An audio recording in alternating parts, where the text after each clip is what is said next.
ಜನತಾದಳದವ್ರು ಎಲ್ಲರಿಗೂ ಗೊತ್ತಿರ್ತದೆ, ಮೆಸೇಜ್ಗಳು ಅವ್ರಿಗಿಂತ ಮುಂಚೆ ನಮಗೆ ಹೊಡಿತಾರೆ. ಕೇಳಿದೆ ನಾನು ಅವ್ರನ್ನ, ಏನಪ್ಪ ಅಂತ. ಇನ್ನು 6 ತಿಂಗಳು ಏನು ಮುಟ್ಟಂಗಿಲ್ಲ ಸರ್ ಅಂತದ್ದು. ದುಡ್ಡಿಲ್ಲ ನಮ್ಮ ಹತ್ರ. ಪಾಪ ಪರಮೇಶ್ವರ್ ಅವರು ಅಪ್ಲಿಕೇಶನ್ ಹಾಕಿದ್ದೆ 1 ಲಕ್ಷ ಜನಕ್ಕೆ ಅಪಾಯಿಂಟ್ಮೆಂಟ್ ಕೊಡ್ಬೋದು ಅಂತ. ಅಷ್ಟು ಖಾಲಿ ಇದೆ ಇದ್ರ ಡಿಪಾರ್ಟ್ಮೆಂಟ್ ಅಲ್ಲಿ. ಜೈಲಿಗೆ ಅಪಾಯಿಂಟ್ಮೆಂಟ್ ನಾನು ಓದ್ತೀನಿ ಅದನ್ನ, ಇನ್ನ ಸಬ್ಜೆಕ್ಟ್ ನಾಳೆಗೆ ನಿಮ್ಗೆ ರೆಸ್ಟ್ ಕೊಟ್ಟಿದ್ದೀರಿ, ಸೋಮವಾರ ಆದ್ಮೇಲೆ ನಿಮ್ ಸಬ್ಜೆಕ್ಟ್. ಅಪಾಯಿಂಟ್ಮೆಂಟ್ ಮಾಡಕ್ ಆಗ್ತಾ ಇಲ್ಲ. CCTV ಕ್ಯಾಮ್ರಾ ಅಳವಡೆ ಮಾಡಕ್ಕೆ ಹಣ ಇಲ್ಲ. ನಾನು ಹೇಳ್ತಾ ಇರೋದು ನನಗೆ ಬಂದಿರೋ ವಿರೋಧ ಪಕ್ಷದ ನಾಯಕ ಬಂದಿರೋ ವರದಿಯನ್ನ ನಾನು ಹೇಳ್ತಾ ಇದ್ದೀನಿ. ಅದರಿಂದ ಇಲ್ಲಿ ನಮ್ಮ ಕೃಷ್ಣ ಬೈರೇಗೌಡರು ಕೂಡ ಅವರು ಚಾಣಕ್ಯರಿದ್ದಾರೆ, ಏನ್ ಕಡಿಮೆ ಏನಿಲ್ಲ. ಮುಂದಕ್ಕೆ ತಳ್ಳೋದು ಹೆಂಗೆ, ಆನ್ಸರ್ ಕೊಡೋದು ಹೆಂಗೆ ನೋಡಿ ಕಲಿಬೇಕು ಅವ್ರ ಹತ್ರ. ಬರ ಬಂತಲ್ಲ, ಬಂತು ಅಂತಂದ್ರು, ನಾವೆಲ್ಲ ಬಂದೇ ಬಿಡ್ತಾನೋ ಅಂತಂದ್ರೆ 2 ತಿಂಗಳು ಮುಂದೆ ಹಾಕಿದ್ರು ಬರನ ಘೋಷಣೆ ಮಾಡಕ್ಕೆ. ಆಮೇಲೆ ಬರ ಅಂದ್ರೆ 2 ತಿಂಗಳು ಸೇವ್ ಮಾಡ್ಕೊಂಡ್ರು. ದುಡ್ಡು ಇರ್ಲಿಲ್ಲಲ್ಲ, ದುಡ್ಡು ಸೇವ್ ಮಾಡುವಂಥದ್ದು ಇದು ಅಂದ್ರೆ. ನಾನು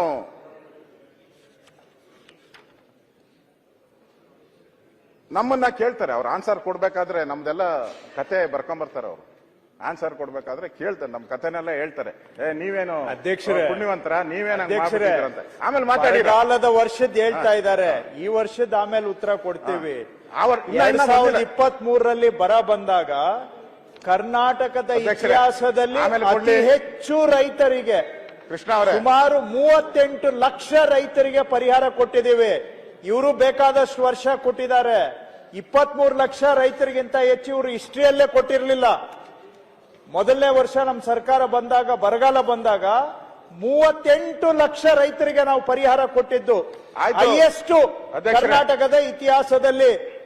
ಮುಂದಕ್ಕೆ ಹಾಕಿದ್ರು ಅಂತಾರಲ್ಲ, ನಾವು ಸುಪ್ರೀಂ ಕೋರ್ಟ್ ಕೇಸ್ ಹಾಕಿದ್ವಿ ಸೆಂಟ್ರಲ್ ಗವರ್ಮೆಂಟ್ ಮೇಲೆ, ಇವರು ಟೈಮ್ಗೆ ಡಿಕ್ಲೇರ್ ಮಾಡಿಲ್ಲ ಅಂತ ಹೇಳ್ಬೇಕಾಗಿತ್ತು ಸುಪ್ರೀಂ ಕೋರ್ಟ್ ಅಲ್ಲಿ. ನಾವು ಸಮಯಕ್ಕೆ ಸರಿಯಾಗಿ ಮಾಡಿಲ್ಲ ಅಂತ ಹೇಳಿದ್ರೆ ಅಂತ ಸುಪ್ರೀಂ ಕೋರ್ಟ್ ಅಲ್ಲಿ ಬಂದ್ಬಿಟ್ಟು ಕೈ ಮುಟ್ಕೊಂಡ್ಬಿಟ್ಟು 1 ವಾರ ಟೈಮ್ ಕೊಡಿ, ದುಡ್ಡು ರಿಲೀಸ್ ಮಾಡ್ತೀವಿ ಅಂತ ಒಪ್ಕೊಂಡು ಬಿಟ್ರು.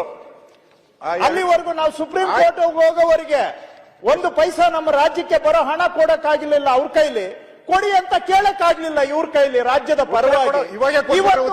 ಮಾತಾಡ್ತಾರೆ, ಉತ್ತರ ಕೊಡೋಕೆ ಏನ್ ಕೊಡ್ತೀರಾ?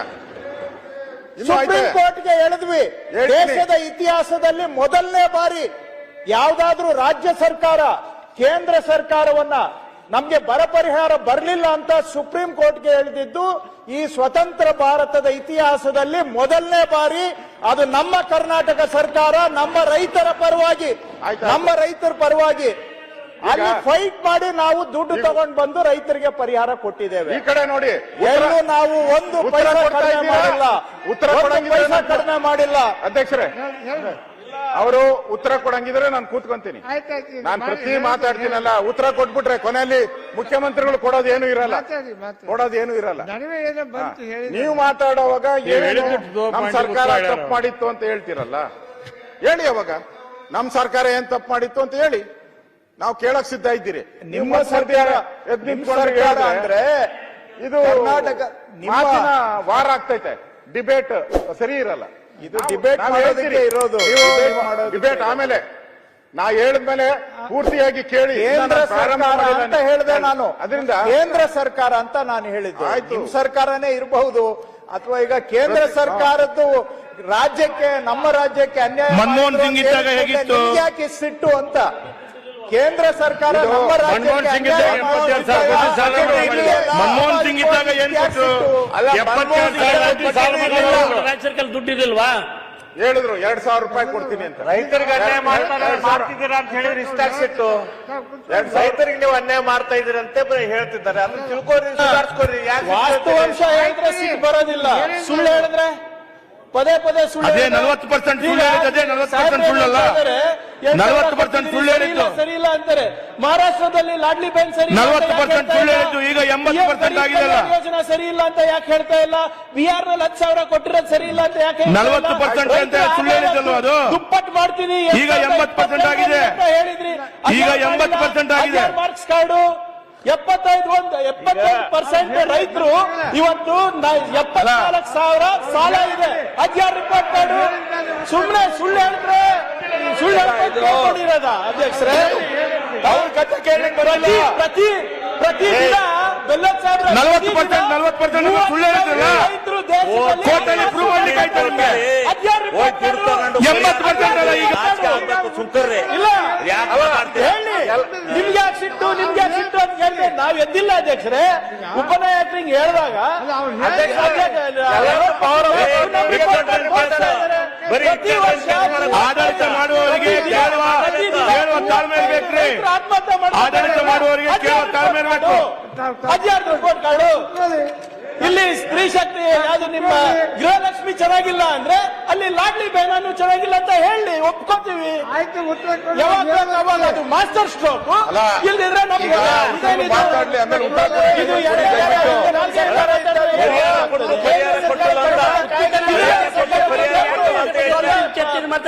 ನೀವು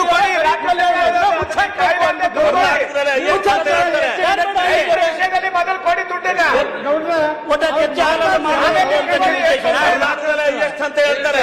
ಶಿವಲಿಂಗ ಗೌಡ್ರು ನಿಮ್ಗೆ ಅರ್ಥ ಆಗಲ್ಲ ಅದು ಬಿಡಿ. ನಿಮ್ಗೆ ಅರ್ಥ ಆಗಲ್ಲ. ಆ ಈಗಲೇ ಚರ್ಚೆ ಮಾಡೋಣ. ನೀವೇನ್ ನಿಮ್ಗೆ ಅರ್ಥ ಆಗಲ್ಲ, ಕೂತ್ಕೊಳ್ಳಿ. ಇವತ್ತೇನಾರ ಕರ್ನಾಟಕ ನಿಮ್ಗೆ ಅರ್ಥ ಆಗಲ್ಲ, ಶಿವಲಿಂಗ ಗೌಡ್ರು. ನಿಮ್ಗೆ ಅರ್ಥ ಆಗಲ್ಲ. ನೀವು ಮಂತ್ರಿ ಸಾಬೀತ್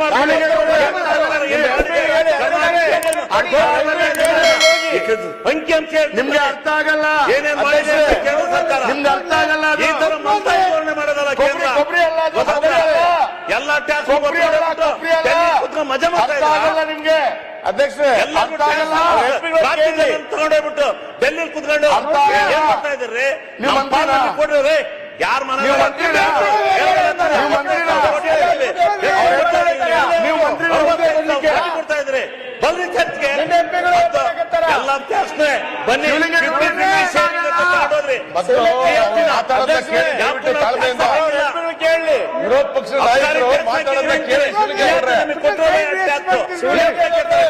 ಅಲ್ಲ, ವಿರೋಧ ಪಕ್ಷದ ನಾಯಕರು ಏನೇ ಬಂದೇ ಬರುತ್ತೆ. ರಾಜ್ಯ ಸರ್ಕಾರ ಶಿವಲಿಂಗ ಗೌಡ್ರೆ ನಿಮ್ಗೆ ಅರ್ಥ ಆಗಲ್ಲ.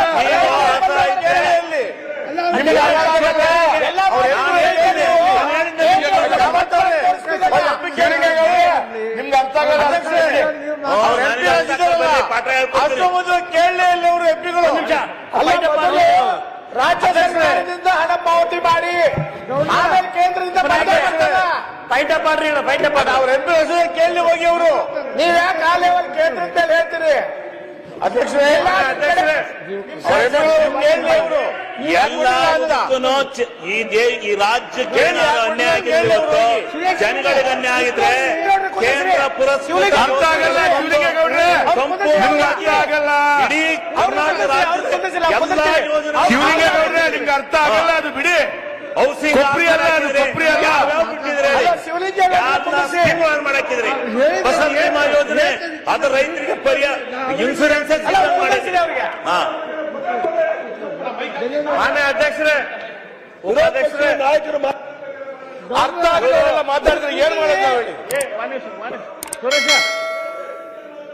ಅಲ್ಲ, ನೀವು ಎಲ್ಲರೂ ಹೇಳ್ತಿರ್ತೀರಿ ಮತ್ತೆ ಉತ್ತರ ಹೆಂಗೆ ಅವ್ರಿಗೆ ಅವ್ರ ಲೇಟೆಸ್ಟ್ ಹಾಗೂ ಇಂಟ್ರೆಸ್ಟಿಂಗ್ ಸುದ್ದಿಗಳಿಗಾಗಿ ಬಾಸ್ ಟಿವಿ ಕನ್ನಡ ಚಾನೆಲ್ನ ಸಬ್ಸ್ಕ್ರೈಬ್ ಮಾಡಿ. ಹಾಗೆಯೇ ಬೆಲ್ ಐಕಾನ್ ಪ್ರೆಸ್ ಮಾಡಿ. ಇದರ ಜೊತೆಗೆ ಫೇಸ್ಬುಕ್, ಇನ್ಸ್ಟಾಗ್ರಾಮ್, ಎಕ್ಸ್ ನಲ್ಲೂ ಮಿಸ್ ಮಾಡದೆ ಫಾಲೋ ಮಾಡಿ.